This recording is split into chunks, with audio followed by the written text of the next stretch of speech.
Hello, my beautiful nail divas. Thank you so much for coming to join me today. I am going to attempt to make some rings and maybe some gauges, but the gauges in another video. But I'm using these old gauges because they're the biggest ones I have, but it's too small for my ears at this point. I'm also using these glitters from Young Nails. I'm using the acrylic polymer from Nail Couture, and the liquid monomer that I'm using is from Young Nails. Thank you to my nail sister from another Mr. Patricia for the product that she had given me. I'm also using this size 14 brush that I got from AliExpress. So we're starting with the first layer of the clear acrylic, and I want to do this layer really thin so that I can add the glitter.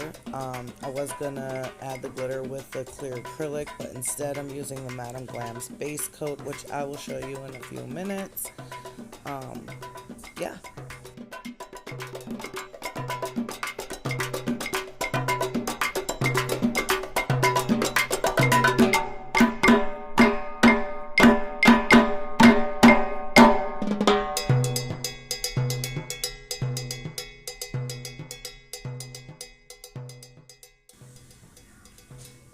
Okay, so here I am using the Madam Glam base coat over top of the first layer of dried acrylic.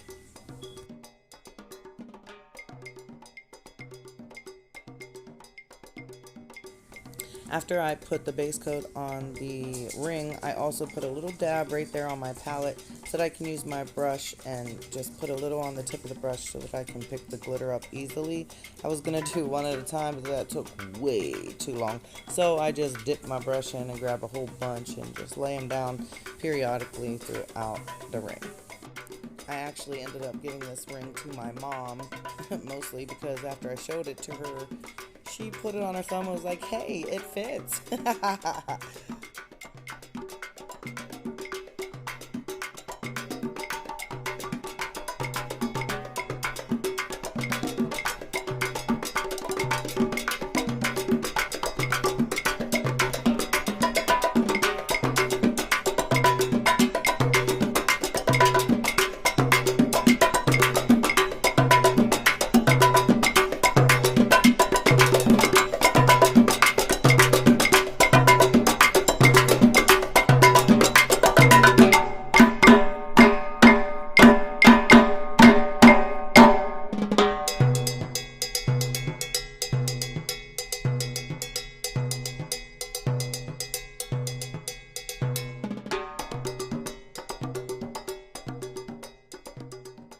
So after you have all the glitter placed where you want it, you're going to go ahead and then cure it then for 30 to 60 seconds and then encapsulate it with the clear acrylic.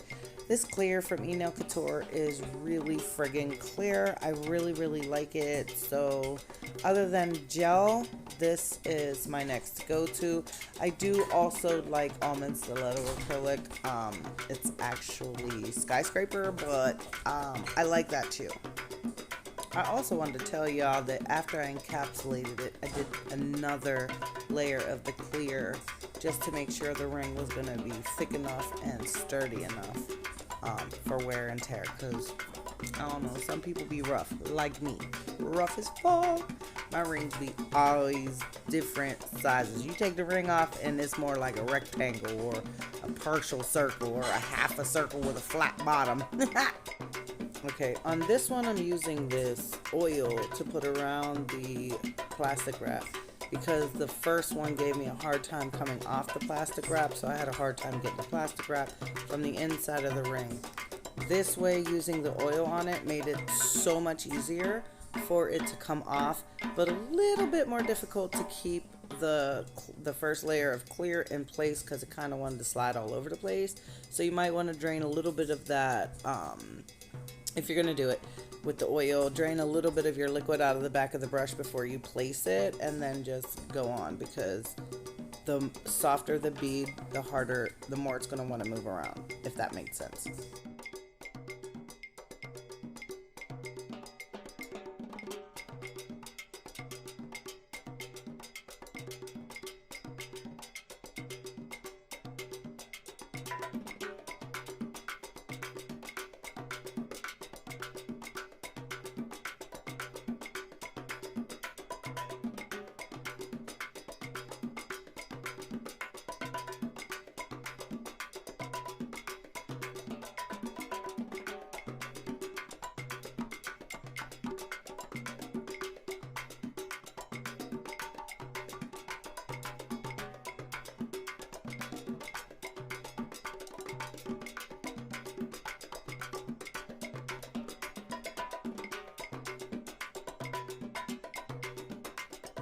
Alright, so here's where I started to take it off.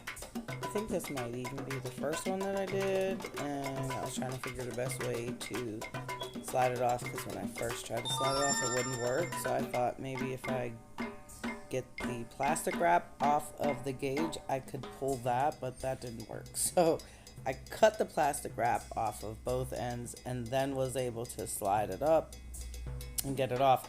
But then I had a hard time removing the plastic wrap from the inside of the ring, which I'm not sure if I show you that or not, because I recorded this like 2 weeks ago.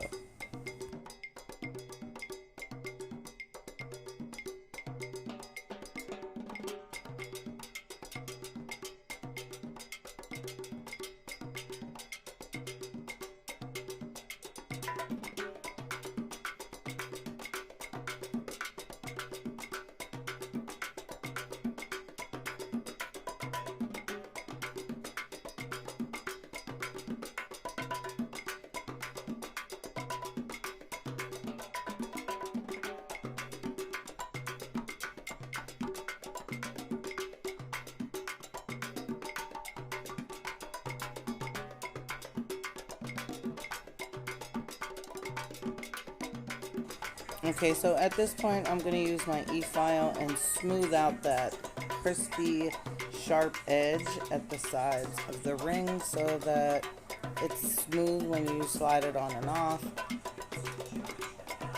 And it fits my pointer, fat gorilla finger. Then I switched to this very fine arbor band to make it nice and smooth on the inside as well.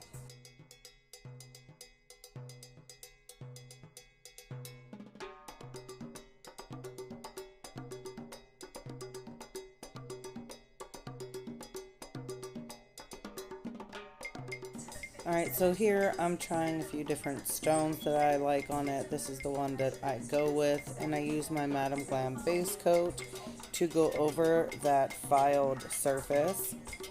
And then I cured that, and I'm using the Yogi Clear, and I'm going to pat that down into place where I think my crystal is going to go. What's a crystal cluster? Whatever. And then once I get it into the place that I want, I will cure it. Then I will top coat the rest of the ring, cure that, and bada bing. It's all good.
Well, there you have it, folks.